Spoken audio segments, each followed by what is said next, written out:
ద్వారా దేవుని వాక్యాన్ని ధ్యానం చేద్దాం. చూడండి, రెండవ సమయలు గ్రంథము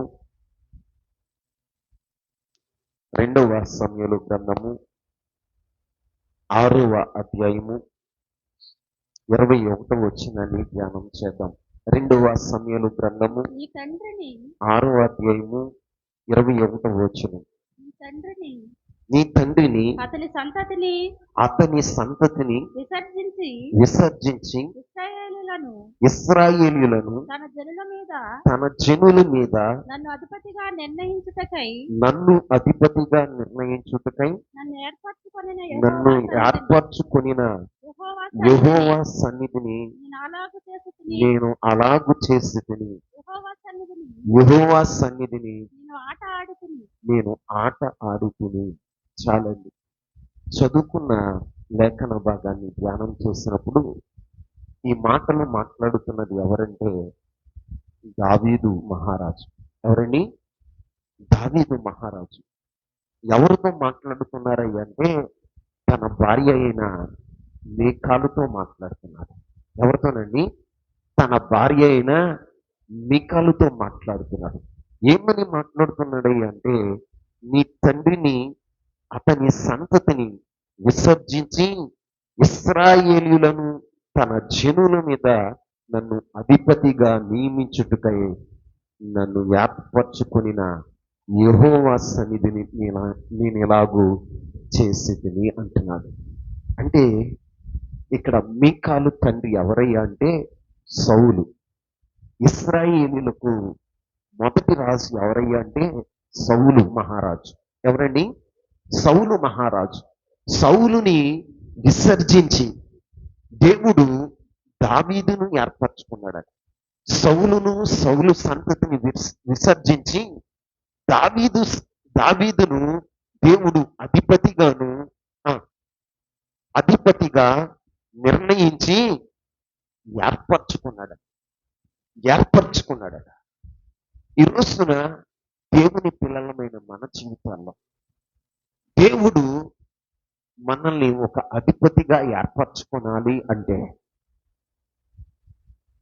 దేవుడు ఒక సంస్థలో కానీ, ఒక గృహములో కానీ, ఒక గ్రామములో కానీ, ఈ రోజున ఒక సంఘములో కానీ నిన్ను అధిపతిగా నియమించాలి అంటే నీ జీవితంలో నువ్వేం చేయాలి? ఈ రోజున దేవుని పిల్లలమైన మన జీవితాల్లో మనము అధిపతులం అవ్వాలని, అధికారులం అవ్వాలని ఏవేవో మన జీవితంలో మనం చేసేవారుగా ఉంటాం. కానీ ప్రభు వాక్యం చెప్తుంది, ప్రయాసపడు వాని వలనైనను పొందగోరు వలనైనను ఏమీ జరగదు, కానీ కనికరించు దేవుని వలనే జరుగును. ఆమేన్ చెప్పండి. ఎవరి వలన జరుగుతుంది? ప్రయాసపడు వాని వలనైనను పొందగోరు వాని వలనైనను ఏమీ జరగదు. ఎవరి వలన జరుగుతుంది అంటే కనికరించు దేవుని వలనే జరుగుతుంది. ఈ రోజున మన జీవితంలో ఇక్కడ రాజైన దావీదు చెప్తున్న మాట ఏంటి అంటే, నీ తండ్రి సంతానాన్ని విసర్జించి ఏం చేశాడట? దేవుడు విసర్జించాడు. అంతకు ముందుగా ఉన్న రాజును, అతని సంతతిని దేవుడు ఏం చేశాడు తెలుసా? విసర్జించిన వాడగా ఉన్నాడు. ఈ రోజున మనం కూడా మన జీవితాల్లో అర్థం చేసుకుంటే, మన పితరుల కంటే, మనకంటే ముందున్న మన పితరుల కంటే దేవుడు మన పైన అధికమైన కృప చూపాడు. ఆమేన్ చెప్పండి. అధికమైన కృప చూపాడు. మన పితరులకు లేని భాగ్యాన్ని దేవుడు మనకి అనుగ్రహించాడు. ఎందుకంటే మన పితరులు చాలా మంది యేసయ్యను రక్షకుడుగా అంగీకరించకుండానే చనిపోయిన వారుగా ఉన్నారు. యేసు ఎవరో తెలియకుండానే చనిపోయారు. కానీ దేవుడు మనల్ని ఏం చేశాడు తెలుసా? ఈ లోకంలో నుంచి ఏర్పరచుకుని రాజులైన యాజక సమూహంలో చేర్చిన ఆ, చేర్చి మనల్ని ఒక సంఘంలో ఏం చేశాడో తెలుసా? స్థిరపరిచిన వాడగా ఉన్నాడు. ఈ రోజున మన పితరుల కంటే ఎక్కువ కృపను మనము పొందుకున్న వారుగా ఉన్నాం. ఇక్కడ చూడండి, దావీదు సౌలు కంటే ఆ సౌలు కంటే దావీదు శాశ్వతమైనటువంటి కృపను పొందుకున్నవాడుగా ఉన్నాడు. సౌలుని దేవుడు మొదటి రాజుగా తన ప్రజలైన ఇశ్రాయేలు ప్రజల మీద రాజుగా చేసిన దేవుడే, ఆయన్ని అభిషేకించిన దేవుడే, ఆయన్ని తరతరాలుగా ఉండాలి అని ఏర్పరచుకున్న దేవుడే సౌలు సంతతిని విసర్జించిన వాడగా ఉన్నాడట. కారణం ఏంటి అని మనం పరిశీలన చేస్తే, దావీదుని అధిపతిగా నియమించటానికి గల కారణం ఏంటి అంటే, సౌలు దేవుని ఆజ్ఞను అతిక్రమించిన వాడగా ఉన్నాడు. ఏం చేశాడు? దేవుని ఆజ్ఞను అతిక్రమించాడు. సౌలుతో దేవుడు చెప్పాడు, సౌలా, అమాలేకీయులందరినీ కూడా నువ్వు హతం చేయి. వారు నా సింహాసనానికి విరోధంగా లేచిన వారు కాబట్టి భూమి మీద అమాలేకీయులు అనేవారు ఉండకూడదు, సమూల నాశనం చేయమంటే సౌలు ఏం చేస్తున్నాడు తెలుసా? బలహీనమైన వాటిని నాశనం చేసి అమాలేకీయుల రాజైన అగాగును మాత్రం చంపకుండా అట్లాగే సజీవుడిగా ఉంచాడు. అంతేకాదు, అమాలేకీయులు ఏది మీరు ముట్టొద్దు, అవి శాపగ్రస్తమైనవి అని దేవుడు చెప్తే అమాలేకీయుల ఎడ్లను గొర్రెలను తీసుకొని వచ్చి పాలెంలో కట్టేశాడు. ఎక్కడ కట్టేశాడని? పాలెంలో కట్టేశాడు. దేవుడు ఏమని చెప్పాడు? సమూల నాశనం చేయమన్నాడు. ఏమన్నాడండి? అందరూ చెప్పండి. సమూల నాశనం చేయమన్నాడు. కానీ సౌలు ఏం చేస్తాడో తెలుసా? శాసాన్ని మిగిల్చాడు. ఏం చేశాడండి? శాసాన్ని మిగిల్చాడు. ఈ రోజున దేవుని పిల్లలమైన మన జీవితాల్లో కూడా దేవుడు మన ఎడల, మన కుటుంబం ఎడల ఒక ఉన్నతమైన ప్రణాళిక కలిగి ఉన్నాడు. ఏం కలిగి ఉన్నాడని? ఉన్నతమైన ప్రణాళిక కలిగి ఉన్నాడు. నిన్ను, నీ కుటుంబాన్ని ఈ లోకంలో నుంచి ఎందుకు వేరుపరిచాడయ్యా అంటే, దైవ చిత్తాన్ని నువ్వు జరిగించాలని, సంపూర్ణమైన దైవ చిత్తం నీ జీవితంలో నెరవేర్చిన వాడుగా ఉండాలి అని ఒక ఉన్నతమైన ప్రణాళికతో దేవుడు నిన్ను ఏర్పరచుకున్నాడు. ఈ సౌలును కూడా ఉన్నతమైన సంకల్పంతోనే పిలిచాడు, ఉన్నతమైన ఉద్దేశంతోనే పిలిచాడు. కానీ సౌలు ఏం చేశాడో తెలుసా? దేవుని ఉద్దేశాలు కాదని స్వచిత్తాన్ని నెరవేర్చిన వాడుగా ఉన్నాడు. ఏం చేశాడని? స్వచిత్తాన్ని నెరవేర్చాడు. అతడు ఏం చేశాడయ్యా అంటే, బలిచిన వాటిని అలాగే ఉంచాడు. ఈ రోజున అమాలేకీయులు అంటే ఎవరు అనుకున్నారు? అమాలేకీయులు అంటే ఎవరు అనుకున్నారు? అమాలేకీయులు అంటే శరీర క్రియలు. ఏంటండి? శరీర సంబంధులు.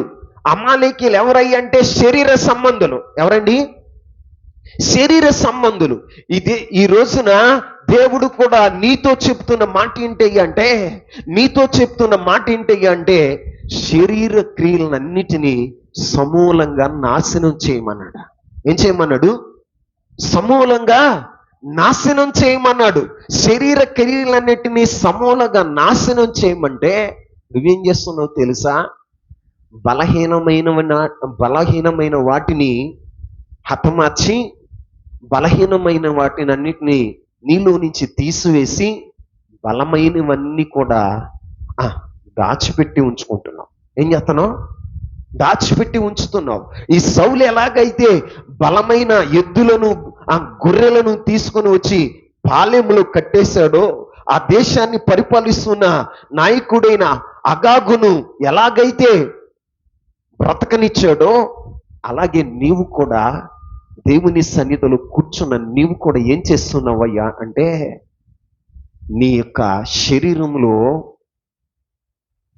రేగుతున్న ఇచ్చలను నువ్వు విడిచిపెట్టకుండా, శరీర సంబంధమైన స్వభావమును నువ్వు విడిచిపెట్టకుండా, శరీర ఇచ్చలను నువ్వు విడిచిపెట్టకుండా ఏం చేస్తున్నావు తెలుసా? బలమైన వాటిని, వేటినండి? బలమైన వాటిని నీవు బ్రతకనిస్తున్నావు. బలహీనమైన వాటిని ఏం చేసావు తెలుసా? హతమార్చావు. ఏం హతమార్చావు? క్రైస్తవుడిగా నువ్వేం చేసావు? దేవుని సన్నిధిలోకి వచ్చిన నీ జీవితంలో ఆడవారు అయితే ఏం చేస్తారు తెలుసా? దేవుని తెలుసుకున్న తర్వాత పూలు పెట్టుకోవటం మానేశారు. ఏం పెట్టుకోవటం మానేశారు? పూలు పెట్టుకోవటం మానేశారు. బొట్టు పెట్టుకోవటం చెప్పండి మానేశారు. ఇంకేం మానేశారు? నీ జీవితంలో ఏం మానేశావు? లోక సంబంధమైన వార్తలు చెప్పుకోవటం మానేసావా?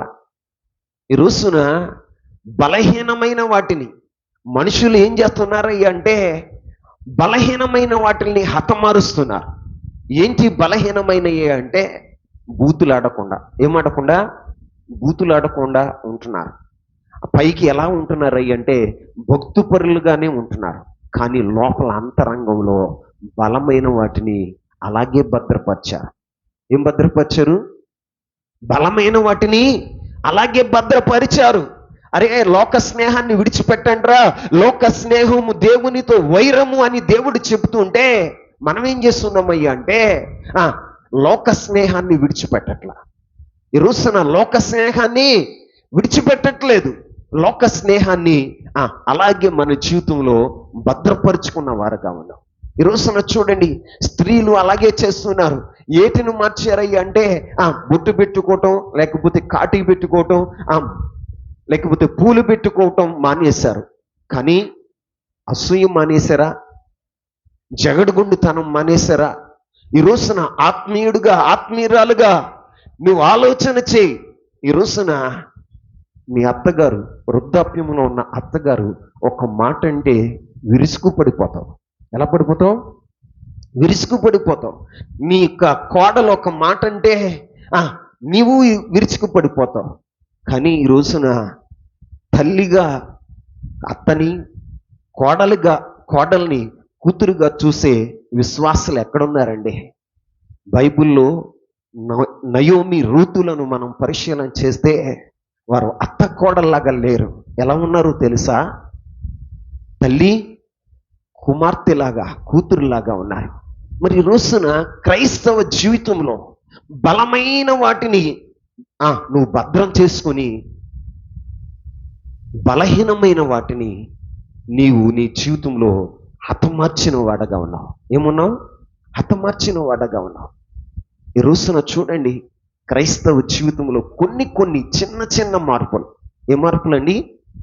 చిన్న మార్పులు. వస్త్రధారణలోను ఈ రోజున చిన్న మార్పులు ఏంటయ్యా అంటే మన జీవితంలో సంఘముని మారుస్తున్నాం, కానీ ఆత్మీయతను నేర్చుకోలే. ఈ రోజున దేవుని వాక్యాన్ని వింటున్న మన జీవితంలో సౌలును దేవుడు ఏం చేశాడో తెలుసా? ఆజ్ఞ అతిక్రమించాడంట. సౌలు ఆజ్ఞను అతిక్రమించాడట. ఏం చెయ్యా ఆయన చేసిన తప్పిదం అంటే అగాగును బ్రతికించాడు. ఎవరిని? అగాగు రాజుని అలాగే సజీవంగా ఉంచాడు. బలిసిన ఎడ్లను, గొర్రెలను తీసుకొచ్చి పాలెంలో కట్టేశాడట. ఎక్కడ కట్టేశాడని? పాలెంలో కట్టేశాడు. ఈ రోజున నీ హృదయంలో ఉన్న బలమైన ఆ ఎడ్లేంటి? బలమైన ఆ గొర్రెలు ఏంటండి? బలమైన కోర్కెలు, బలమైనటువంటి కోర్కెలు నీ హృదయంలో అలాగే ఉన్నాయి. ఈ రోజున లోక సంబంధమైన స్నేహం. క్రైస్తవుడివే, దేవుని మందిరానికి వస్తావు, దేవుని సన్నిధిలో పరిచర్య చేస్తావు, కానీ లోకాన్ని మాత్రం విడవట్లా. బైబిల్ చెప్తుంది, లోక స్నేహం దేవునితో వైరమని మీరు ఎరుగరా అంటున్నాయి. కానీ ఈ రోజున క్రైస్తవులు ఎలక్షన్ వచ్చిందిగా, ఎలక్షన్ వచ్చిందిగా, ఇప్పుడు మన హృదయంలో ఉన్న అంతరంగంలో ఉన్నది బయటపడుతుంది. ఏం పడుతుంది? హృదయ అంతరంగంలో ఉన్నది బయటపడుతుంది. ఈ రోజున జ్ఞాపకం చేసుకోండి, సౌలును విసర్జించటానికి దేవుడు కారణం ఏంటంటే అతడు దేవుని ఆజ్ఞను దేవుని ఆజ్ఞను అతిక్రమించాడు. అందుకే దేవుడు ఏం చేశాడు తెలుసా? సౌలును విసర్జించాడు. ఎవరిని ఏర్పాటు చేసుకున్నాడు? దావీదుని ఏర్పాటు చేసుకున్నాడు. దావీదుని ఏర్పాటు చేసుకోవటానికి కారణం ఏంటో తెలుసా?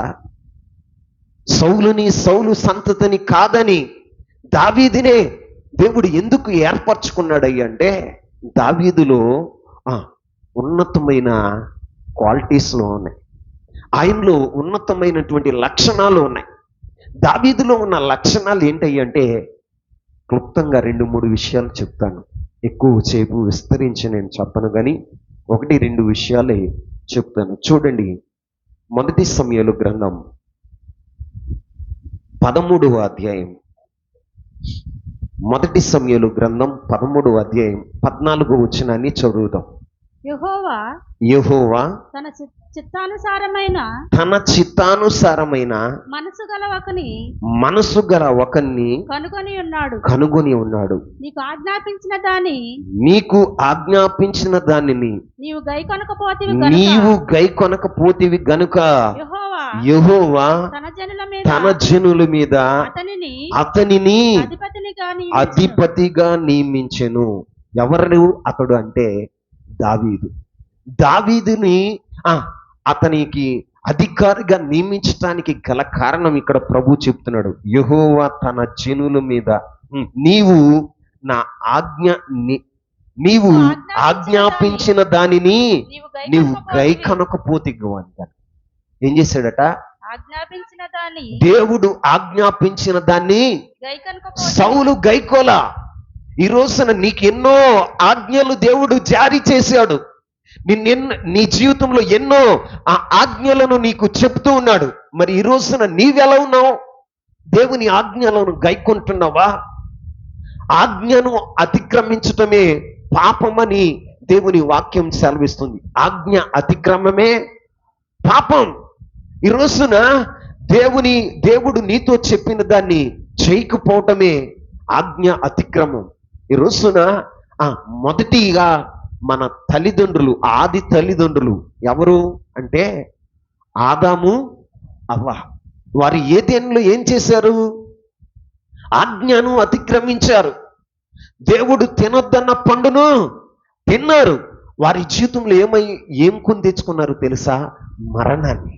అంటే మరణం అంటే ఏంటో తెలుసా? ఎడబాటు. ఏంటండి? ఎడబాటు. ఈ రోజున మరణం ఏం చేస్తుందో తెలుసా? మన జీవితంలో నాకు మరణం వచ్చిందనుకోండి, నేను మరణిస్తే నా భార్య బిడ్డలకు నేనేమైపోతానో తెలుసా? ఏమైపోతానండి? ఎడమైపోతాను. అలాగే తినొద్దు అన్న పండు తిన్న ఆదాము, అవ్వ కూడా దేవునికి ఏమయ్యారు తెలుసా? దూరం అయిపోయారు, ఎడబాసిపోయారు. అలాగే ఇక్కడ సౌలు యొక్క జీవితంలో కూడా జరిగింది ఏంటో తెలుసా? ఆజ్ఞను అతిక్రమించాడు. ఏం చేశాడండి? ఆయన ఆజ్ఞను అతిక్రమించిన వాడుగా ఉన్నాడు. ఆయన చెప్తున్నాడు, ప్రభు చెప్తున్నాడు, నీకు ఆజ్ఞాపించిన దాన్ని నీవు గైకొనకపోతేవి గనుక దావీదును నేను ఏర్పరచుకున్నా, అధిపతిగా నియమించా. దావీదు ఎలాంటి వాడో తెలుసా? ఇక్కడ రాయబడిన మాట, యెహోవా తన చిత్తానుసారమైన మనస్సు కలిగిన వాడు. దావీదుని అధికారిగా దేవుడు నియమించటానికి కారణం ఏంటి అంటే, దావీదులో ఏం చూశాడయ్యా అంటే, దావీదు దేవుని చిత్తానుసారమైన మనస్సు కలిగి ఉన్నాడట. ఏ మనస్సు? దేవుని చిత్తానుసారమైన మనసు. సౌలుది ఎలాంటిదో తెలుసా? స్వచిత్తం, దేవుని చిత్తం కాదు. ఏమయ్యా నాకు వినపడుతున్న గొర్రెలు మేకల యొక్క అరుపులు, ఈ రంకెలు ఎక్కడవి అని దైవజనుడైన సమూయేలు సౌలును అడిగితే, సౌలు ఏమంటున్నాడు తెలుసా? నీ దేవుడైన యెహోవాకి బలి అర్పించటానికి తీసుకొచ్చాను అంటున్నాడు. ఏమంటున్నాడండి? నీ దేవుడైన యెహోవాకి బలి అర్పించటానికి తెచ్చాను. దేవుడు అమాలేకీల గొర్రెలను తేమన్నాడా? అమాలేకీల ఎడ్లను తేమన్నాడా? దేవుడు అంటున్నాడు, నీవు బలులు అర్పించుట కంటే మాట ఇనుట శ్రేష్టం. ఏమన్నాడని? బలులు అర్పించుట కంటే మాట ఇనుట శ్రేష్టం అన్నాడు. ఈ రోజున సౌలు ఎలా ఉన్నాడో తెలుసా? స్వచిత్తాన్ని నెరవేర్చుకునేవాడుగా ఉన్నాడు. ఆయన మనసంతా ఏంటో తెలుసా? తన స్వచిత్తం, దేవుని చిత్తాన్ని నెరవేర్చేవాడు కాదు. తన స్వచిత్తం, తన మనసులో ఏముంది అనుకున్నాడో దాన్నే నెరవేరుస్తాడు. ఏమనుకుంటున్నాడో దాన్నే నెరవేరుస్తాడు. కానీ దావీదు అలాంటి వాడు కాదు. ఎలాంటి వాడు అంటే దేవుని చిత్తానుసారమైన మనసు కలిగిన వాడట. ఎలాంటి వాడు? దేవుని చిత్తానుసారమైన మనసు కలిగిన వాడు. దేవుని చిత్తానుసారమైన మనసు కలిగిన వాడు. మరి ఆరాధనకు వచ్చిన నీ జీవితంలో ఒక అధిపతిగా నియమించాలి అంటే, ఒక అధికారిగా దేవుడు నిన్ను నియమించాలి అంటే, నీ జీవితంలో ప్రభువు ఏం చూడాలో తెలుసా? స్వచిత్తాన్ని కాకుండా దేవుని చిత్తాన్ని, దేవుని చిత్తానుసారమైన మనసు నీకుందో లేదో ఆయన చూసేవాడగా ఉంటాడు. దేవుని చిత్తానుసారమైన మనసు నీకుంటే నిశ్చయంగా నా దేవుడు ఏం చేస్తాడో తెలుసా? నిన్ను ఒక అధికారిగా నియమిస్తాడు. ఎక్కడ? నీ కుటుంబంలో నిన్ను ఒక అధికారిగా, నీ గ్రామంలో నిన్ను ఒక అధికారిగా, నీ సంఘంలో నిన్నొక అధికారిగా, సమాజంలో ఒక ఉన్నతమైన వ్యక్తిగా దేవుడు నిన్ను నియమించును గాక. దేవుడు నియమించాలి అంటే నీ జీవితంలో ప్రభు ఏం చూడాలో తెలుసా? దైవ చిత్తానుసారమైన మనస్సు ఉండాలి. ఏముండాలి? దైవ చిత్తానుసారమైన మనసు ఉండాలి. స్వచిత్తం కాదు. మన జీవితంలో ఏంట్రా ఇది ఇలా ఎందుకు చెబుతున్నాం అంటే నా ఇష్టం అంటాం. ఏమంటామండి? నా ఇష్టం అంటున్నావు. ఇది ఎందుకురా, ఈ మార్గంలో ఎందుకు వెళ్తున్నావురా, ఇది తప్పు కదరా అంటే నా ఇష్టం అంటాం. నా ఇష్టం అంటున్నావు. ఈ రోజున స్వచిత్తాన్ని నెరవేర్చేవాడిని దేవుడు ఏం చేస్తాడు తెలుసా? విసర్జిస్తాడు. ఏం చేస్తాడని? విసర్జిస్తాడు. ప్రియమైన సహోదరుడా, ప్రియమైన సహోదరి, నువ్వు దేవుని వాక్యాన్ని వింటున్న నీ జీవితంలో నువ్వు నేర్చుకోవలసిన పాఠం ఏంటి అంటే, స్వచిత్తం నీ జీవితంలో నెరవేరకూడదు. దేవుని చిత్తానికి నువ్వు చోటు ఇవ్వాలి. ఆమేన్. దేవుని చిత్తానుసారమైన మనసు నీకు ఉండును గాక. ఈ రోజున స్వచిత్తం ఏమవ్వాలి? సిలువ వేయబడాలి. ఏం చేయబడాలి? నీ స్వచిత్తం ఏం చేయబడాలో తెలుసా? సిలువ వేయబడాలి. పౌలు గారు అంటున్నాడు, నేను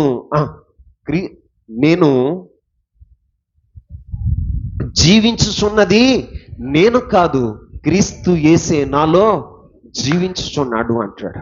అంతకుముందు ఏం చేశాడట? నేను క్రీస్తుతో కూడా సిలువ వేయబడ్డాను. నేను ఎవరు? నేను అనే దాన్ని ఏం చేశాడో తెలుసా? పౌలు గారు క్రీస్తుతో కూడా సిలువ వేసిన వాడుగా ఉన్నాడు. కాబట్టే ఎవరు మన జీవితంలో ఎవరైతే స్వచిత్తాన్ని సిలువ వేస్తారో వారిలో ఎవరు జీవిస్తారో తెలుసా? క్రీస్తు యేసు ప్రభువారు. ఆమేన్. ఈ రోజున దావీదులో కూడా ఏముందయ్యి అంటే స్వచిత్తం లేదండి, దేవుని చిత్తం. ఎవరి చిత్తం? దేవుని చిత్తానుసారమైన మనసు కలిగిన వాడగా ఉన్నాడట. దేవుని చిత్తానుసారమైన మనసు ఎలా ఉంటది అంటే 1-2 విషయాలు మీకు చెప్తాను. చూడండి, హెబ్రీయులకు రాసిన పత్రిక 10వ అధ్యాయం 36వ వచనాన్ని చదువుదాం. వాగ్దానం పొందు నిమిత్తము మీకు ఓరిమి అవసరమై ఉన్నది. ఎవరైనా దేవుని చిత్తానుసారమైన మనసు కలిగి ఉంటే వాళ్ళల్లో ఉండేది మొట్టమొదటి లక్షణం ఏంటో తెలుసా? ఓర్పు. ఏంటండి? అందరు నా వైపు చూడండి. ఏమి ఉంటది? దైవ చిత్తానుసారమైన మనసు కలిగిన వాడిలో ఉండేది ఏంటయ్యా అంటే ఓర్పు. ఏంటండి? ఓర్పు. ఈ రోజున నీ యొక్క వ్యక్తిగత జీవితంలో, నీ దాంపత్య జీవితంలో ఓర్పు ఉందా? ఈ రోజున మీ కుటుంబాల్లో మీ కుటుంబాలు బజార్న పడటానికి కారణం ఏంటి? మీ కుటుంబంలో మీ కుటుంబం విచ్ఛిన్నమైపోవటానికి కారణం ఏంటి?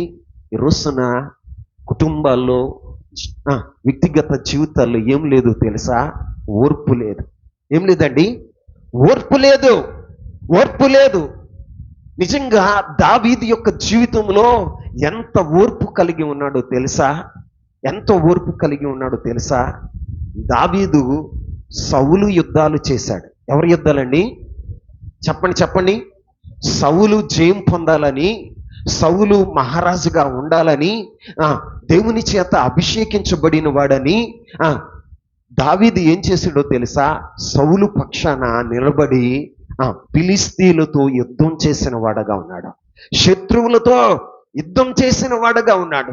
నిజంగా ఆ యుద్ధాలు చేసి సౌలును గెలిపించాడు. ఎవరిని గెలిపించాడు? సౌలును గెలిపించాడు. ఆ యుద్ధం జరిగి గొలియాతును చంపి దావీదు తిరిగి వస్తూ ఉండగా, సౌలు దావీదు తిరిగి వస్తూ ఉండగా ఆడవారందరూ ఒక పాట పాడారు. ఏమని పాడారు? సౌలు 1000 కొలది, దావీదు 10,000 కొలది అని పాడారు.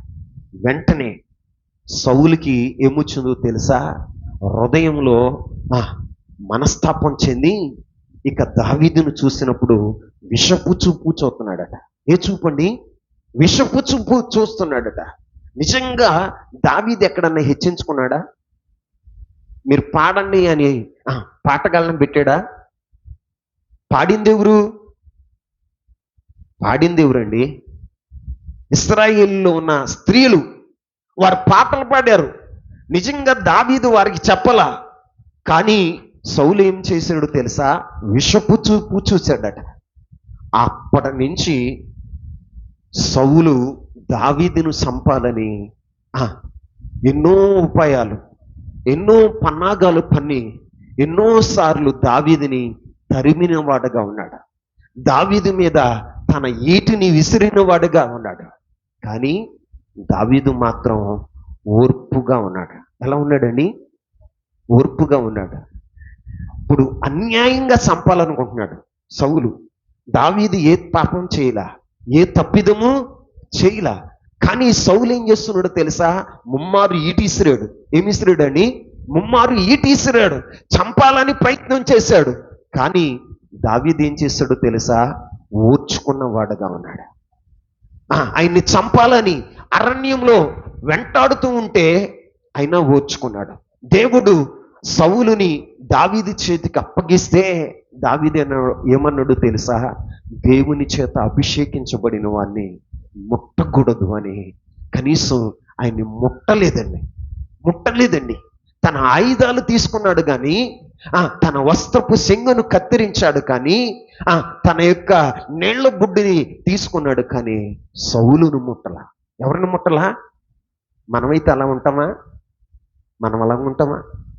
నిష్కారణంగా నీ భర్త నిన్ను తిడుతున్నాడు అనుకో, నిష్కారణంగా నీ భర్త నిన్ను కొడుతున్నాడు అనుకో, నీ తప్పిదం లేదు, నీ భార్యే నిష్కారంగా నీ మీద నింద వేసింది, నువ్వు ఊరుకుంటావా? ఊరుకోవాలి. బైబిల్ చెప్తున్న మాట ఏమిటి అంటే, దైవ చిత్తానుసారమైన మనసు ఓర్పును కలగజేస్తుంది. ఏం కలగజేస్తుంది? ఓర్మి. ఏ దేవుడు ఎట్లాగైతే ఓర్మి కలిగి ఉన్నాడో మనము కూడా ఓర్పు కలిగి ఉండాలి. ఏం కలిగి ఉండాలి? ఓర్పు కలిగి ఉండాలి. ఈ రోజున మరి మీ కుటుంబాల్లో ఓర్పు కనపడుతుందా? మీ వ్యక్తిగత జీవితాల్లో ఓర్పు కనపడుతుందా? దైవ చిత్తానుసారమైన మనసులో మొదటి లక్షణం ఏంటో తెలుసా? ఓర్పు. ఏంటండి? ఓర్పు. ఈ రోజున మీ కుటుంబాల్లో ఓర్పు కనపడినప్పుడు దేవుడు ఏం చేస్తాడో తెలుసా? నిన్ను అధికారిగా నువ్వు ఓర్చుకోగలిగితే నీ కుటుంబంలో వస్తున్న నిందలు, అవమానాలను ఈ రోజున ఊరికేనే నీ కుటుంబం వారు నిన్ను తృణీకరిస్తున్నప్పుడు నువ్వేం చేయాలో తెలుసా? ఓర్చుకునేవాడుగా ఉండాలి. ఏం చేయాలి? ఓర్చుకునేవారుగా ఉండాలి. మనం ఉంటామా? ఓర్చుకునేవారుగా ఉంటామా? తాగొచ్చు, లేకపోతే మూర్ఖత్వంతోనో నీ భర్త ఒక మాట అంటే నువ్వు 100 మాటలు చదువుతావు. ఎన్ని మాటలు చెప్పరే? మీరు మౌనంగా ఉన్నారంటే అర్థం ఏంటో తెలుసా? అవునయ్యా అని అర్థం. మీరు మౌనంగా ఉన్నారంటే అర్థం ఏంటి? అవునయ్యా అని అర్థం.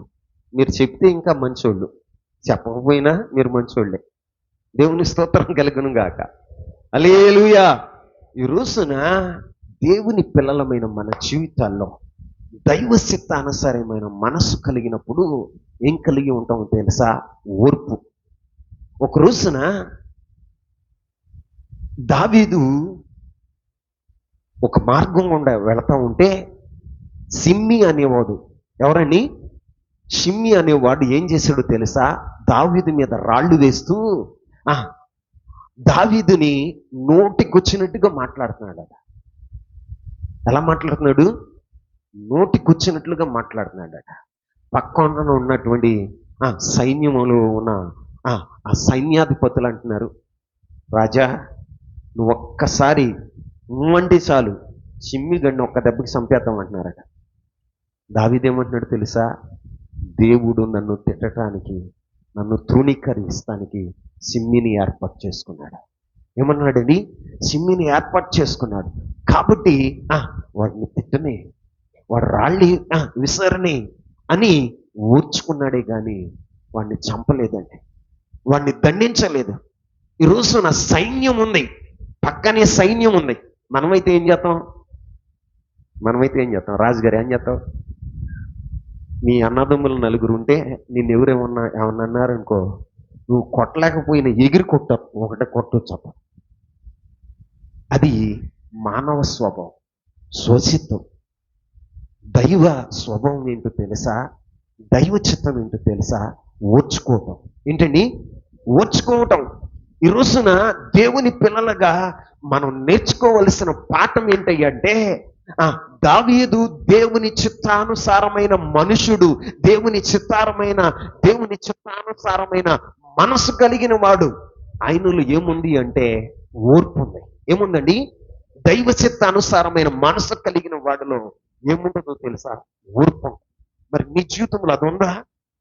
ఈ రోజున లేకపోతే దేవుని సన్నిధిలో, ప్రభువా నా స్వచిత్తాన్ని సిలువ వేస్తున్నాను. ఏం వేస్తున్నా? నా స్వచిత్తాన్ని సిలువ వేస్తున్నాను. ఈ రోజు నుంచి నా స్వచిత్తం సిలువ వేస్తున్నానయ్యా. ఇదిగో నీ చిత్తానుసారమైన మనస్సును నేను ధరిస్తున్నాను అని క్రీస్తు ప్రభు వారి యొక్క మనస్సును నీవు ధరించుదో గాక. నిజంగా యేసుక్రీస్తు ప్రభువారు సిలువ శ్రమలు పడుతున్నప్పుడు ఆయన్ని దూషించిన వారి అందరూ, ఆయన గెడ్డం పట్టుకుని పెరిగిన వారు ఎందరు, ముఖం మీద గుద్దిన వారు ఎంతమంది, ముండ్ల కిరీటం పెట్టిన వారు, కాళ్ళలో చేతులు శీలలో బిగించిన వారు, శరీరం అంతా నాగలి సాళ్ల వల్లే దున్నుతుంటే ఆయన వదకు తేపడిన గొర్రె పిల్ల వలె మౌనంగా ఉన్నాడు. కానీ ఎవరిని పల్లెత్తి మాట్లాడలేదు. ఆయన నుండి మనం నేర్చుకోవలసింది ఏంటో తెలుసా? ఓర్పు. ఏంటండి? యేసయ్య నుంచి మనం నేర్చుకోవలసింది ఏంటంటే ఓర్పు. ఇదే దైవ చిత్తానుసారమైన మనసు. ఈ రోజున ఆ మనసు నీకుంటే దేవుడు నిన్నేం చేస్తాడో తెలుసా? నీ ఉన్న ప్రాంతంలోనే నీకు ముందుగా ఉన్న పితరులను తీసేసి నిన్ను అధిపతిగా నియమిస్తాడు. నీ కుటుంబంలో ఒక అధిపతిగా నువ్వు ఉండాలంటే నీ పితరులు, నీకంటే ముందున్న వారి కంటే నీవు అధిపతిగా ఉండాలి అంటే నువ్వేం చేయాలో తెలుసా? కుటుంబంలో ఓర్చుకున్నవాడిగా ఉండాలి, ఓర్చుకున్న దానిగా ఉండాలి. ఇంకొక మాట చెప్తా చూడండి.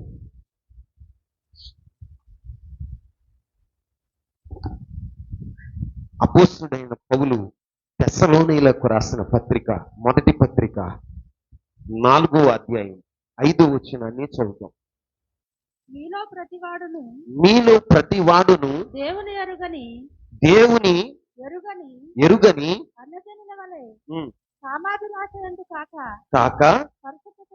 పరిశుద్ధత యందును ఘనత యందును తన ఘటమును ఎట్లు కాపాడుకొనవలెనో కాపాడుకుని ఉండవలెను. అది ఎరిగి ఉండుటయే అది ఎరిగి ఉండుటయే దేవుని చిత్తము. దేవుని చిత్తము. ఆమె చెప్పండి. ఆమేన్. దేవుని చిత్తం. ఈ రోజున దేవుని పిల్లలమైన మనము 4వ అధ్యాయమేనమ్మా,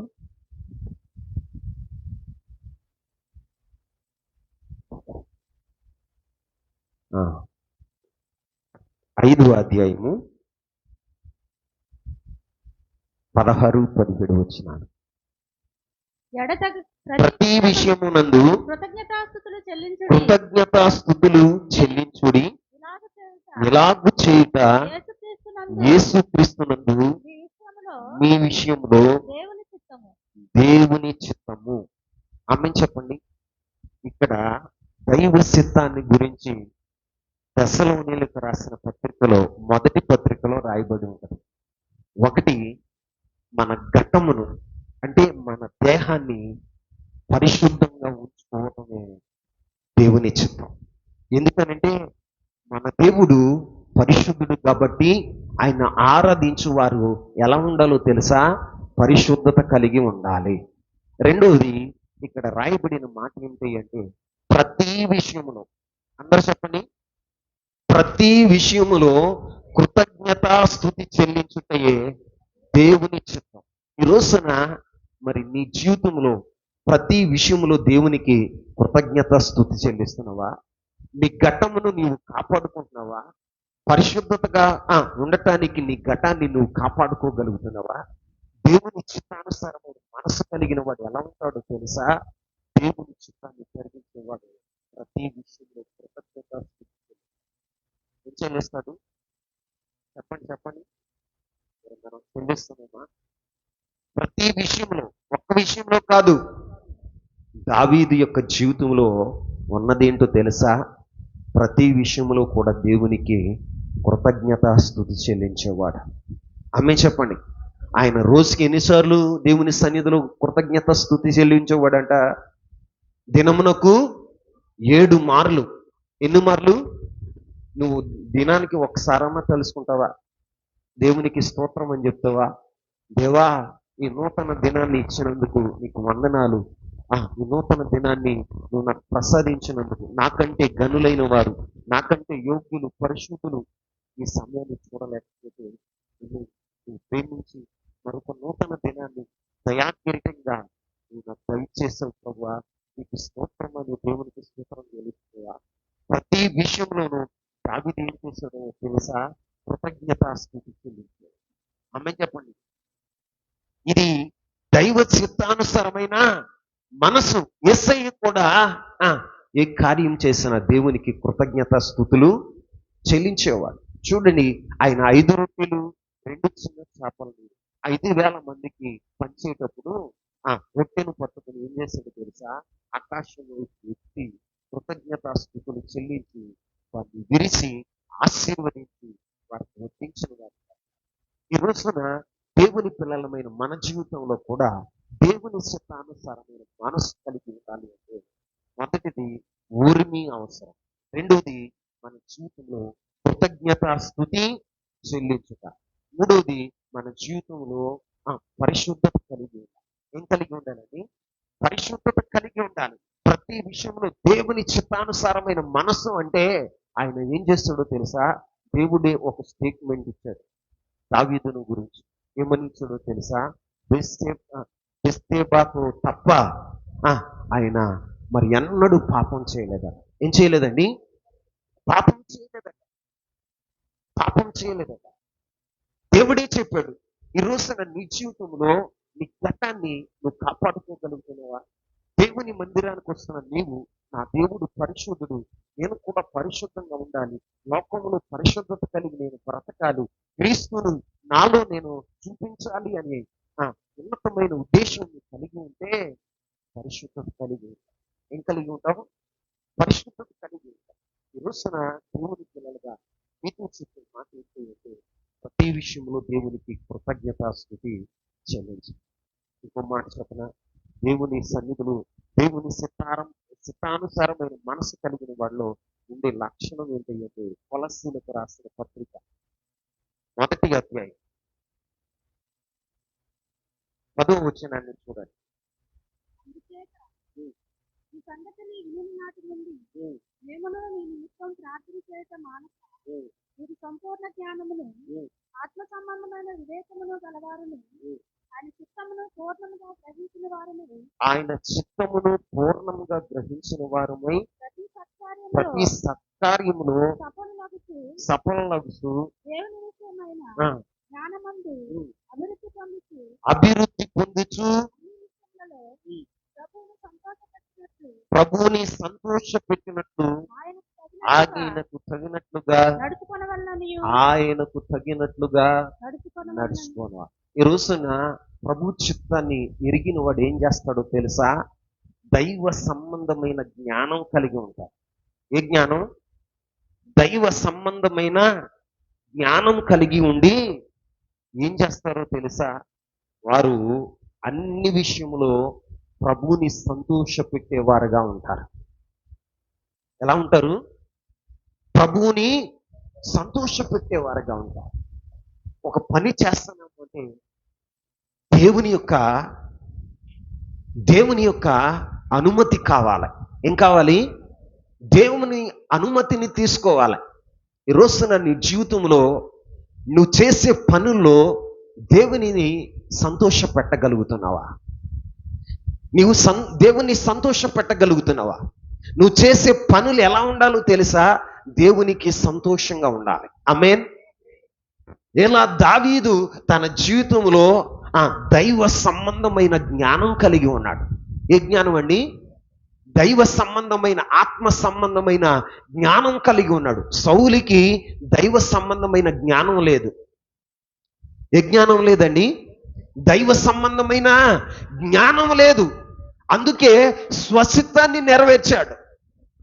కానీ దావీదు దైవ సంబంధమైన జ్ఞానం కలిగిన వాడు కాబట్టి ప్రతి విషయంలో దేవుణ్ణి సంతోషపరచడం నేర్చుకున్నాడు. ఆమె చెప్పండి, ఏం నేర్చుకున్నాడు? ప్రతి విషయములో దేవుణ్ణి సంతోషపరచడం నేర్చుకున్నాడు. దావీదు ఎక్కడన్నా యుద్ధానికి వెళ్ళాలంటే మొదటగా ఏం చేసేవాడంట తెలుసా? దేవుని దగ్గర విచారణ చేసేవాడట. ఏం చేసేవాడు? ఎవరి దగ్గర? దేవుని దగ్గర విచారణ చేసేవాడట. పలుమార్లు మీరు చదవండి ఈ రెండు చాప్టర్లు, మొదటి సమూయేలు గ్రంథం, రెండవ సమూయేలు గ్రంథాన్ని మనం చదివితే అనేక సార్లు దావీదు దేవుని దగ్గర విచారణ చేసిన వాడుగా, సొంతంగా తన నిర్ణయం తీసుకోవాలా, సొంతంగా స్వప్రయత్నం చేయలేదు. ఆయన దేవుని దగ్గరే విచారణ చేశాడు. అందుకే దేవుడు దావీదును బట్టి సంతోషించిన వాడుగా ఉన్నాడు. దావీదును బట్టి సంతోషంగా ఉన్నాడు. ఈ రోజున ప్రతి విషయంలో కూడా దావీదు దేవుని సంతోషపరచడానికి కారణం ఏంటో తెలుసా? ప్రతి విషయంలో దావీదు దేవుని దగ్గర విచారణ చేసేవాడు. ఏం చేసేవాడు? విచారణ చేసేవాడు. ఈ రోజున నీ జీవితంలో దేవుని దగ్గర విచారణ చేస్తున్నావా? దావీదు యొక్క ఇద్దరు భార్యలను పిల్లలను తీసుకుని దావీదుతో ఉన్న 600 మంది కుటుంబాలను ఏం చేశారో తెలుసా? శత్రువులు వచ్చి వారిని కొల్లగొట్టుకుని తీసుకుని వెళ్ళిపోతే చుట్టూ ఉన్న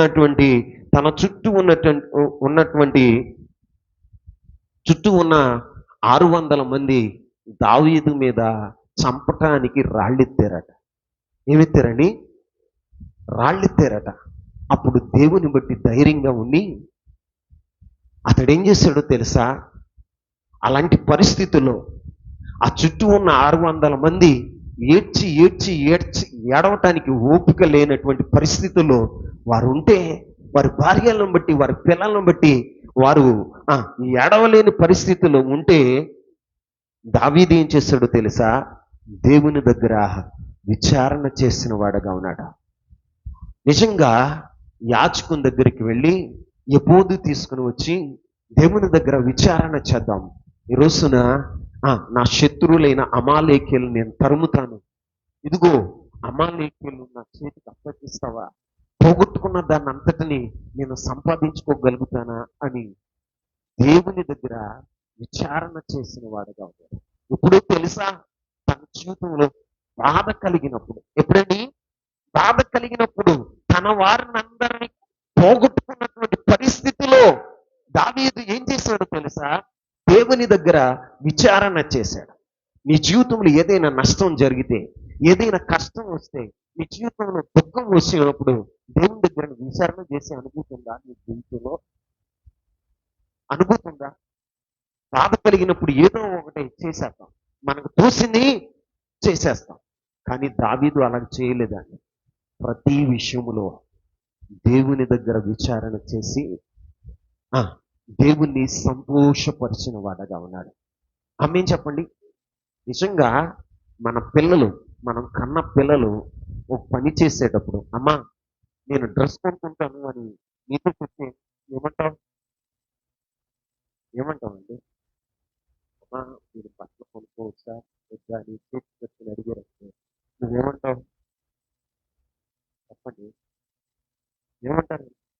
"ఏయ్, కొనుక్కోమంటావా?" అది విధేయత చూసి ఆ, వాడు చేతులు పెట్టుకున్న విధానాన్ని చూసి ఏమంటావు తెలుసా, ముచ్చటం వచ్చేసి నేను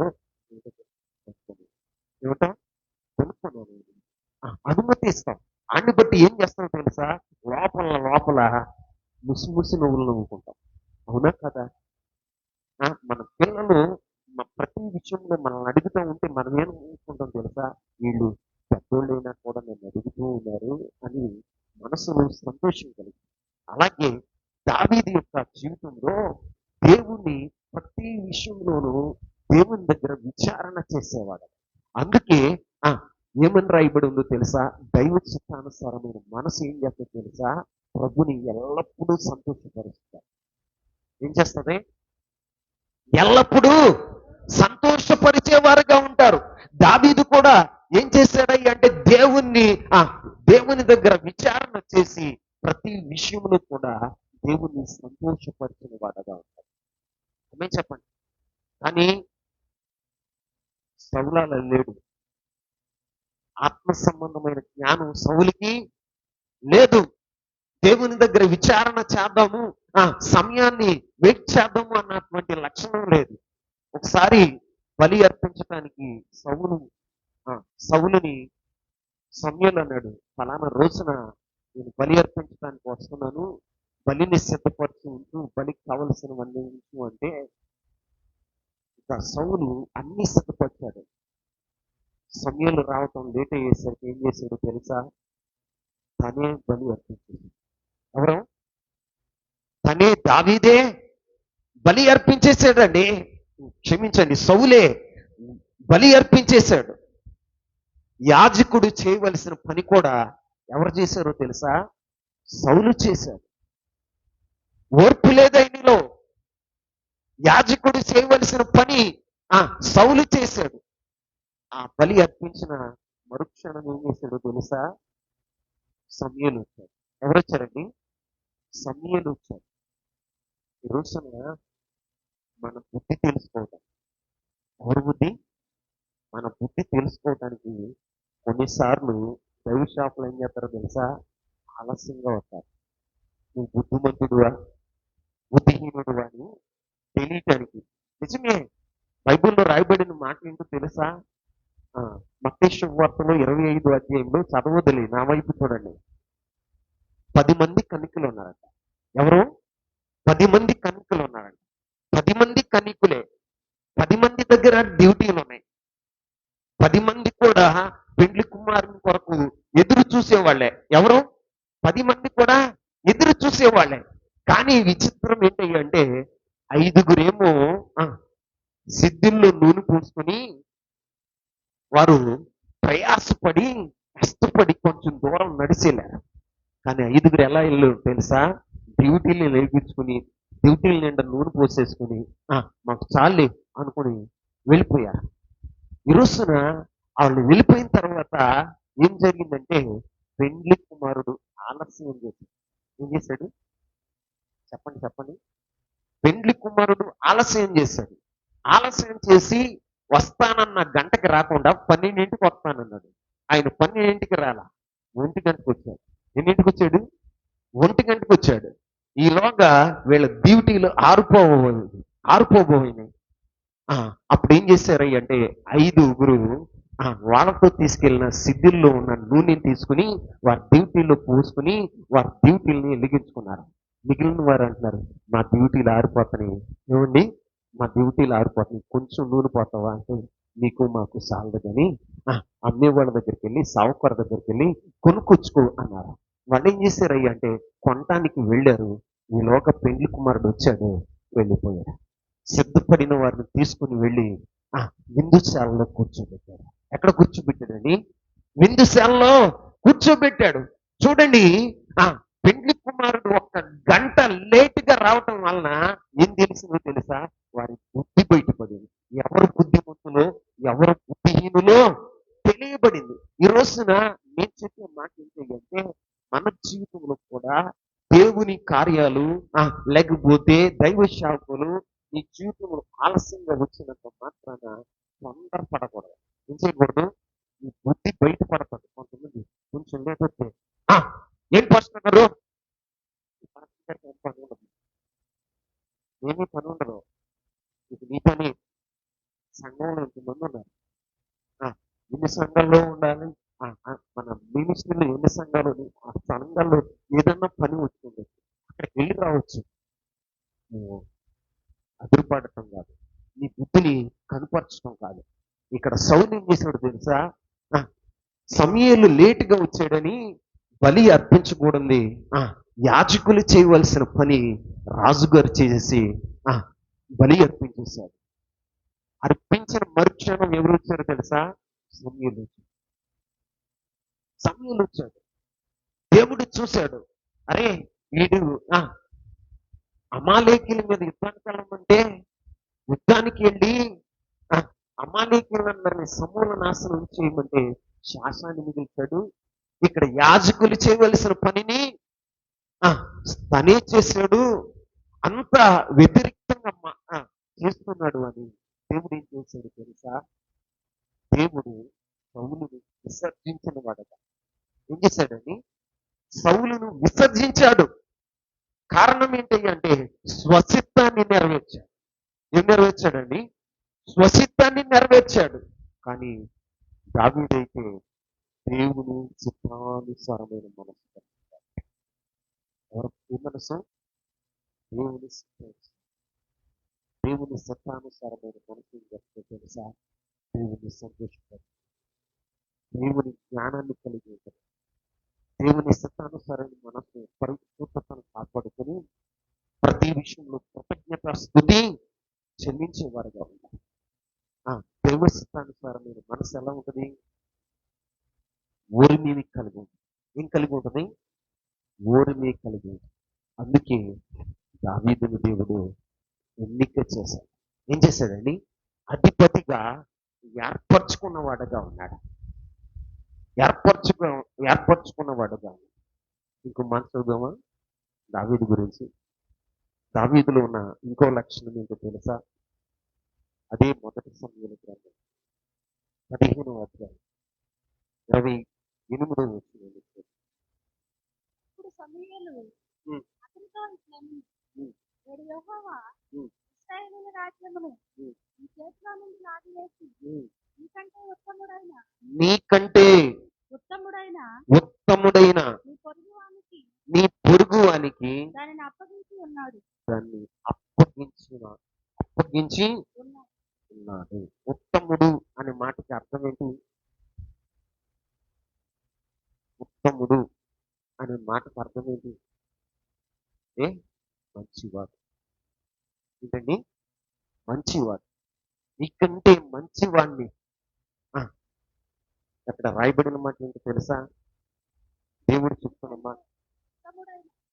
నీకంటే నీ పొరుగువానికి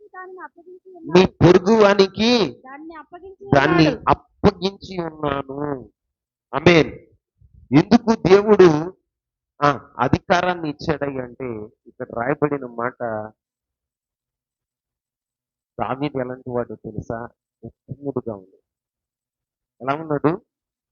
ఉత్తముడై ఉన్నాడు. ఉత్తముడై ఉన్నాడు అంటే మంచివాడుగా. ఎలా ఉన్నాడు? మంచివాడు. మంచివాడిలో లక్షణాలు ఏంటి? మంచివాడిలో లక్షణాలు ఎలా ఉంటాయి? ఎలా ఉంటాయి? చాలా ఉంటాయి కానీ ఎన్ని చెప్పను. ఒక మాట చెప్తాను, చెప్పనా? వింటారా? ఏంటో మీరు అయిపోయిన టైం ముగించేయండి అంటున్నారు. చూడండి, ప్రసంగి గ్రంథం 2వ అధ్యాయం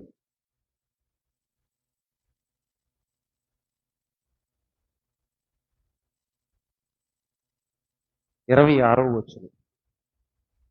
ఏలయనగా ఉమ్.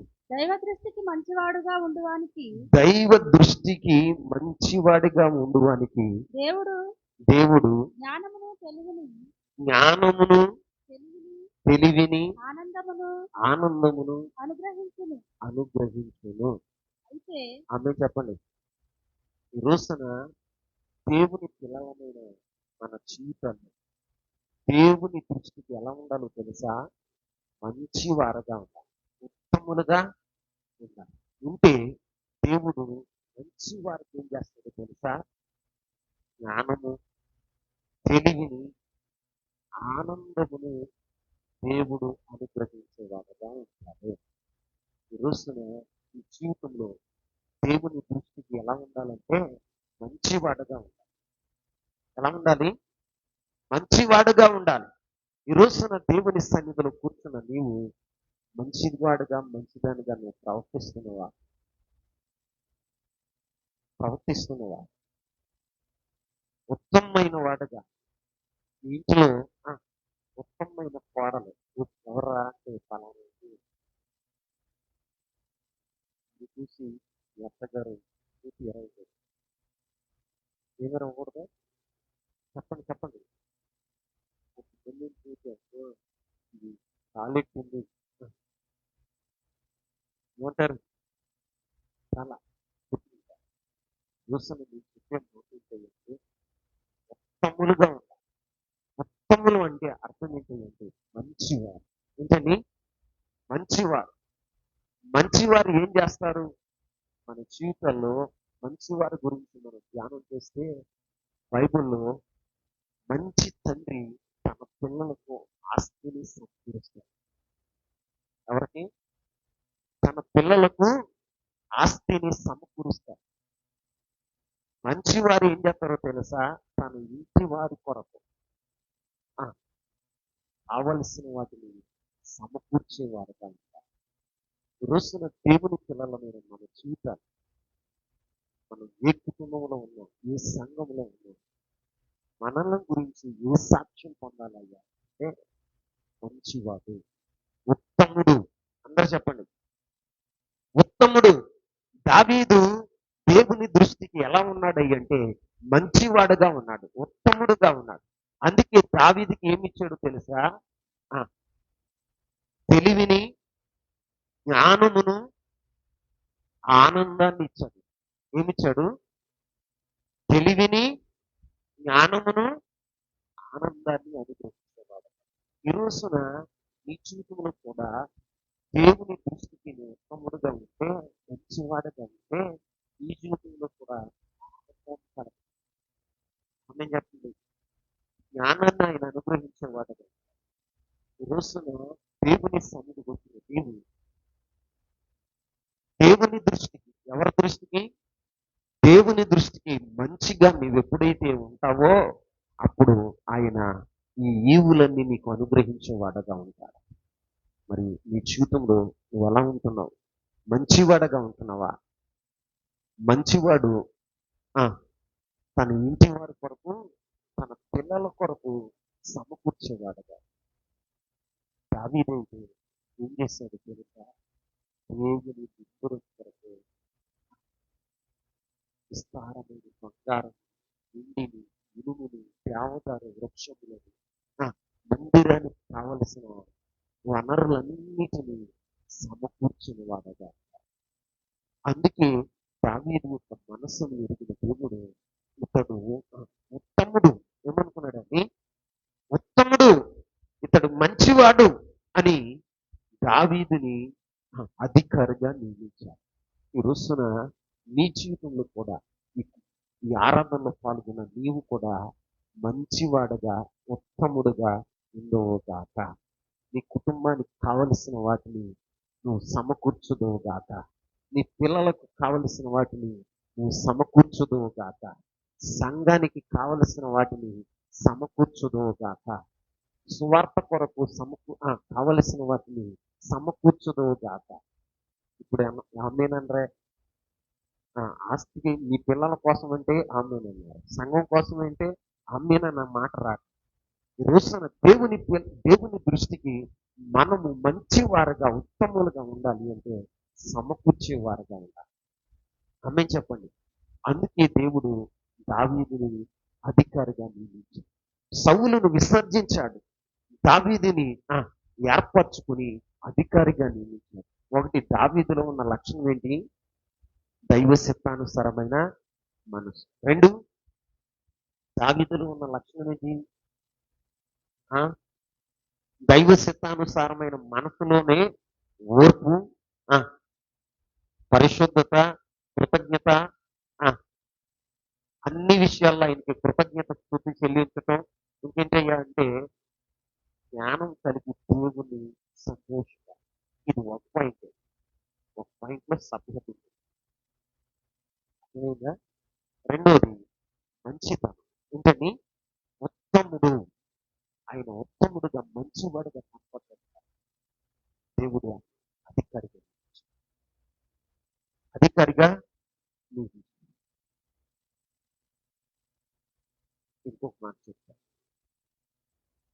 చూడండి. ఇది 2వ సమూయేలు గ్రంథం 6వ అధ్యాయం 14వ వచనం. పిల్లలుగా యెహోవా మందసమును మోయువారు 6 అడుగులు సాగగా ఎత్తువక్తి ప్రవీణ తోడవక్తిని వధింపబడని. దావీదు నారతో నేయబడిన యెహోవాను ధరించిన వాడై శక్తి కొలది యెహోవా సన్నిధిని నాట్యమాడుతుంది. ఇక్కడ రాయబడిన ఏంటంటే, దావీదు దేవుని సన్నిధిలో శక్తి కొలది నాట్యమాడేవాడగా. అన్నీ చెప్పండి. అయితే నువ్వు డ్యాన్స్ చేయాలా? కాదు. ఆయన దేవుని సన్నిధిలో తన స్థితిని మర్చిపోయి, ఏం మర్చిపోయి? తన స్థితిని మర్చిపోయి దేవుణ్ణి ఆరాధిస్తూ నాట్యమాడిన వాడగా అంటే అర్థం ఏంటో తెలుసా? దేవుని పిల్లలని జీవితాలు దేవుని సన్నిధికి వచ్చిన తర్వాత స్థితి మర్చిపోయి, ఏం మర్చిపోవాలి? మనం మర్చిపోతాం. దేవుని మందిరానికి వచ్చి మనకు ఒక చిన్న జాబ్ వచ్చింది. ఇది నేను ఏం వేయాలి? పిచ్చి వేయాలి, గౌరవించాలి. ఇచ్చినప్పుడల్లా ఏం చేయాలి? పొగడాలి. ఏం చేయాలండి? పొగడాలి. లేకపోతే ఏదో ఒక మంచి ప్రెసిడెంట్ ఆఫీస్లో ఏం చేయాలి చెప్పండి? నేను గౌరవించాలా? తెలుసా, నేను ఇంత పని చేస్తున్నాను, నన్ను గౌరవించలేదు గారు. నేను ఇంత ఉన్నతమైన స్థితిలో ఉన్నాను ఏంటి? ఆ దైవజనులు నన్ను గుర్తించారండి. ఊరోళ్ళందరూ ఎవరన్నా ఊరందరూ నన్ను సన్మానం చేస్తున్నారు, ప్రత్యేకంగా నన్ను పిలుస్తున్నారు, కానీ దైవజనుడు పట్టించుకోలేదు. నిజంగా నా జీవితంలో ఎవరిని లక్ష్యపడ్డాను. అందుకు చెప్పండి, ఎంత ఆఫీసర్ అయినా, ఎంత అధికారి వచ్చినా దైవజనులు దేవుని సన్నిధికి వస్తే అక్కడ కూర్చోగారు. అక్కడే నేను ఆరాధన జరుగుతూ ఉండగా విచారం వారి గురించి పట్టించుకోండి. అక్కడ ఉండండి. అవసరం అయితే అక్కడ కూర్చోండి, ఆరాధన కోసం మీతో మాట్లాడతారు. లేకపోతే ఈ పని మీరు చేసుకోవచ్చు అంటుంది. ఎందుకనంటే దేవుడు దావీదుని ఒక రాజుగా చేశాడు. ఏం చేశాడు? రాజుగా చేశాడు. కానీ దావీదు దేవుని సన్నిధికి వచ్చినప్పుడు రాజవస్త్రాలు తీసేశాడు. ఏం చేశాడని? రాజవస్త్రాలు తీసేసి ఎబోదును ధరించి ఆయన మైమరచి ఆత్మలో ఆరాధన చేస్తూ ఆ మైమరిచి స్తుతిస్తూ నాట్యమాడాడు. ఏం చేశాడని? నాట్యమాడాడు. నేను చెప్పే మాట ఏంటయ్యా అంటే, ఈ లోకంలో దేవుడు నీకు ఏ స్థితిలో ఆ, ఏ సంపన్న స్థితిలో ఉన్నా కానీ దేవుని సన్నిధిలో ఆ సంపన్న స్థితిని మరిచిపోయి నువ్వు ఆత్మతో సత్యముతో దేవుణ్ణి ఆరాధించే మనసు నీకుండును గాక. ఈ రోజున ఆరాధించే మనసు ఉండాలి. ఎందుకో తెలుసా? నీకు ఇచ్చిన సంపన్న స్థితి ఎవరిచ్చారు? ఎవరిచ్చారండి? సంతోషం. ఇది చూడు, ఈ పోస్ట్ ఎవరిచ్చారు? చెప్పండి. ఎంపీటీసీ ఎవరిచ్చారు? రాజ్యమును అధికారమును దేవుని వశమై ఉంది. ఎవరి వశమై ఉందండి? దేవుని వశమై ఉంది. ఆయన ఇచ్చింది ఎవరయ్యా అంటే దేవుడు. ఎవరండి? దేవుడు. దేవుడు ఇచ్చాడు కాబట్టి ఆ స్థితిని మనం ఏం చేయాలంటే దేవుని సన్నిధిలో మర్చిపోవాలి. ఏం చేయాలి? విడిచిపెట్టేయాలి. నేను నా దేవుడు దావీదు యొక్క అనుభవం ఏంటో తెలుసా? పాడి గొర్రెలను మేపుతున్న నన్ను ఇశ్రాయేలు ప్రజలు అధికారిగా చేశారు అని అది దృష్టిలో పెట్టుకుని దావీదు ఏం చేశాడు తెలుసా? ఎంత ఘనమైన కార్యం నా జీవితంలో చేసిన దేవుని సన్నిధిలో ఏం చేయాలట? మైమరిచి. ఏం చేసి? మైమరిచి ఆరాధించిన వాడుగా ఉన్నాడు. నాట్యమాడిన వాడుగా ఉన్నాడు. తను రాజవస్త్రాలు తీసివేసి ఎప్పుడు ధరించుకుని నాట్యమాడుతుంటే తన భార్య అయిన మీకాలు హీనంగా మాట్లాడింది. ఎలా మాట్లాడింది? హీన చూపు చూసిందట. ఆమెకేం గుర్తొస్తున్నాయో తెలుసా? నువ్వు రాజువి, పట్టు వస్త్రాలు ధరించాలి, రాజవస్త్రాలు ధరించాలి, హోందాగా దేవుని సన్నిధిలో ఉండాలి అని ఆమె అనుకుంటుంది. కానీ దావీదు ఏమనుకుంటున్నాడు తెలుసా? ఈ స్థితి ఇచ్చింది దేవుడేగా. నేను పాడి గొర్రెలను మేపుకునేవాడినిగా, యోగ్యత లేనివాడనుగా, కానీ తన యొక్క అపారమైన కృప నా మీద చూపాడుగా. నన్ను ఇంతగా హెచ్చించటానికి నాలో యోగ్యత లేనప్పటికీ ఇంతగా దేవుడు నన్ను హెచ్చించాడు అని తన స్థితిని మరిచిపోయి ఏం చేశాడు తెలుసా? దేవుని సన్నిధిలో ఆనందముతో నాట్యం ఆడుతున్నాడు. ఏమాడుతున్నాడు? నాట్యం ఆడుతున్నాడు, ఆరాధన చేస్తున్నాడు. తన స్థితిని మర్చిపోయాడు. దేవుని సన్నిధిలో తన స్థితిని మర్చిపోయి ఆరాధిస్తున్నాడు. అందుకని దేవుడు ఏం చేశాడో తెలుసా? రాజుని దావీదుని ఒక అధిపతిగా ఆయన ఏర్పరచుకుని నియమించిన వాడుగా ఉన్నాడు. ఆమె చెప్పండి. మరి నీ జీవితంలో నిన్ను ప్రేమించి ఒక 5 ఎకరాల పొలం నియమిస్తే, రాజును కాదులేండి, ఒక 5 ఎకరాల పొలం ఇస్తే దేవుని సన్నిధిలో కనపడతావా? అయ్యగారు 5 ఎకరాల పొలం ఉందండి బాబు, దాన్ని పని చేయలేకపోతున్నా, నాకే చాలట్లేదండి, మా ఇంట్లో వాళ్ళ పాతి పని చేసిన మాకు మాత్రం తిరిగిబడి ఉండట్లేదండి, అంత పని ఉందండి. ఒకసారి 5 ఎకరాలు తీసేసి అప్పుడు ఏం చేస్తావు? అప్పుడు వస్తావా దేవుని సన్నిధికి? కృతజ్ఞత ఉండాలి. ఏముండాలి? నాకు యోగ్యత లేకపోతే, దేవుడు యోగ్యుని కాదు, కానీ దేవుడు నన్ను ఎంతగా హెచ్చించాడు. నీ తోటి వారి కంటే నిన్ను హెచ్చించాడుగా, నీ రక్త సంబంధుల కంటే నిన్ను హెచ్చించాడుగా, నీకు ముందున్న వారి కంటే దేవుడు నిన్ను హెచ్చించాడుగా. నువ్వేమంటావు? 5 ఎకరాల పొలం ఇచ్చి దేవుని సన్నిధిని మర్చిపోయాడు. ఒక 10 గేదెలు ఇచ్చాడు అనుకోండి, అయ్యా అసలు దేవుని మందిరానికి రావట్లే కుదరట్లేదయ్యా, పేడ తీయాలయ్యా, గట్టి వేయాలయ్యా, నీళ్లు పెట్టాలయ్యా, గీతలు కడగాలయ్యా, ఏదేదో చెప్తాం. దేవుడే గుర్తించాయా? దావీదు గుర్తించుకుని ఇంతగా నన్ను హెచ్చించిన దేవుని సన్నిధి ఎక్కడ? ఇంతగా నన్ను హెచ్చించిన దేవుని సన్నిధిలో ఆయన యెహోదును ధరించి శక్తి కొలది నాట్యమాడాడు. ఎలాగా? శక్తి కొలది నాట్యమాడాడట. ఈ రోజున నీ కుటుంబంలో, నీ జీవితంలో దేవుడు నీ తోటి వారి కంటే నిన్నెంతగా హెచ్చించాడు. నీకంటే బాగా చదువునోళ్ళు, ఫస్ట్ క్లాసులో స్కూల్ ఫస్ట్ ఉన్న వాళ్ళు ఉన్నారు, కానీ వాళ్ళకి ఇలా జాబు కానీ నీకే ఇచ్చాడు. అమ్మా విజయ, నీకు ఇచ్చాడు. నీకంటే గనులు ఉన్నారు, నీకంటే బాగా చదువుకున్న వాళ్ళు ఉన్నారు, వాళ్ళకి లేని భాగ్యం దేవుడు నీకు ఇచ్చాడు. అవునా కదా? నీకంటే చదువున్న వాళ్ళు వాళ్ళకున్నయ్య పోస్టులు, కానీ నీకు ఇచ్చాడు. నువ్వేం చేయాలి? కృతజ్ఞత కలిగి. ఏం కలిగి? ఆయన సన్నిధిని మైమరిచి ఆరాధన చేయాలి. ఆయన సన్నిధిని నీవు నాట్యమాడాలి. కృతజ్ఞత భావం నీలో ఉండాలి. ఇంతగా నన్ను హెచ్చించిన నా దేవునికి నేను ఏం చేయగలనని దేవుని సన్నిధిలో నువ్వు మైమర్చిపోవాలి. దావీదు అదే చేశాడు.